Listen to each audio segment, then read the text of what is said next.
उत्तर प्रदेश में हुई समाजवादी पार्टी की हार के बाद समाजवादी पार्टी में अखिलेश यादव और शिवपाल यादव के बीच में सब कुछ ठीक नहीं चल रहा है। एक तो गठबंधन की इतनी बुरी हार के बाद लगातार नेता इस बारे में मंथन करने में लगे हुए हैं कि उनकी पार्टी से कहां गलती हुई है, रणनीति में कहां कमी रह गई है। लेकिन उसके बावजूद भी जहां ईवीएम पर ठीकरा फोड़ा जा रहा है, तो वहीं शिवपाल यादव ने कुछ वक्त पहले कहा था कि कहीं ना कहीं पार्टी और हाईकमान की तरफ से, समाजवादी पार्टी के नेतृत्व की तरफ से रणनीति में कमी के कारण चुनावों में हार का सामना करना पड़ा। उसके बाद ये देखा गया कि जहां चाचा भतीजे के बीच एक लंबी खींचतान चल रही थी और उस लंबी खींचतान का नतीजा ये निकला कि समाजवादी पार्टी के विधायकों के बैठक में कहीं ना कहीं शिवपाल यादव को न्योता नहीं दिया गया, उन्हें वहां नहीं बुलाया गया। विधायक दल की बैठक हुई थी जिसमें शिवपाल यादव नहीं पहुंचे, तो ये माना गया कि शिवपाल यादव को ना बुलाए जाने की वजह से शिवपाल यादव अखिलेश यादव से नाराज हो गए हैं, जिसका खामियाजा ये भुगतना पड़ा कि शिवपाल यादव वापस इटावा चले गए और लगातार इस बात का जिक्र वो कर रहे हैं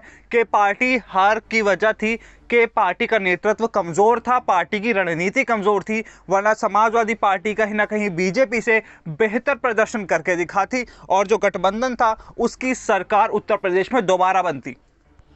हमने देखा है कि किस तरह समाजवादी पार्टी के गठबंधन ने बीजेपी को कड़ी टक्कर देने की कोशिश की और वो करीबन 125 सीटों तक पहुंच भी गए थे। लेकिन 125 सीटों तक पहुंचना और बहुमत का आंकड़ा हासिल कर पाना बेहद मुश्किल था। तो ये देखा गया कि जिस तरह से समाजवादी पार्टी और प्रगतिशील समाजवादी पार्टी में लगातार एक खींचतान चल रही थी चुनावों से पहले, और वो चुनावों का वक्त आने के साथ चाचा भतीजे की जोड़ी वापस एक होकर चुनावों में बैठी थी। लेकिन चुनावों के बाद ये हालात बदलते नजर आ रहे हैं। लगातार दोनों बड़े नेताओं में जो खींचतान देखने को मिल रही है, जो रस्साकसी देखने को मिल रही है, उसे देखकर तो यही लगता है कि समाजवादी पार्टी और प्रगतिशील समाजवादी पार्टी आगे आने वाले वक्त में फिर से अलग हो सकते हैं, फिर से दोनों के रास्ते अलग हो सकते हैं। हालांकि ये देखा जा रहा है कि